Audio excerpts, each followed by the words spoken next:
ao anatiny mety hoe ady mafy ary zay rehefa teo ny fanahymasina n'olon'olo-tsaina nampahery ny vany ny olana mankasitraka andrindraandriamanitra ary na dia ireo zay nianatra azy tena natsiaro hoe arina fa tsy mba mahitaka ny any an-danitra zay tsy mba mirondrona tahaka ny ranobe akory na mitalakotrokoroky tahaka ny varatra kanefa ao anatin'ny fona iaho dia tena irina mihitsy zany hoe anandratra sy anome voninahitra anao zany koraiso Jesosy na dia tsy tahaka ny fomba ny any an-danitra aza manao ny hoe masina masina masina Jehova tompony maro eniky ny voninahiny tany rehetra amen. Mahazo toerana tompoko.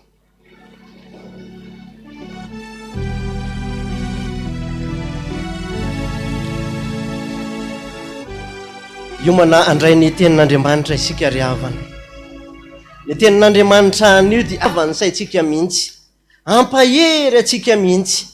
Tsika ataontsika izay iry zay itsy anatsika ny tenin'Andriamanitra.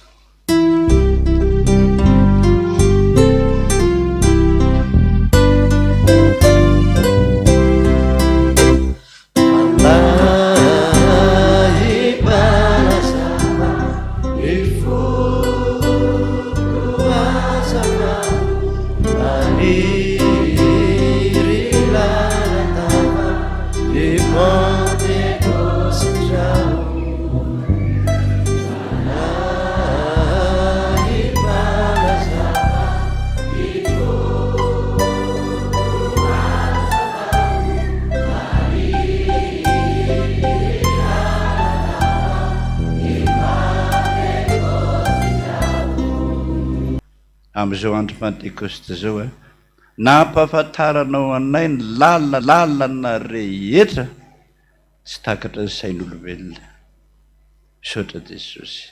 Tongava ary ianao avy hiaraka aminay hanazava ny teninao ny anaranao ny angatahako izany Jesosy. Amen. Napetraka amin'izay tsika.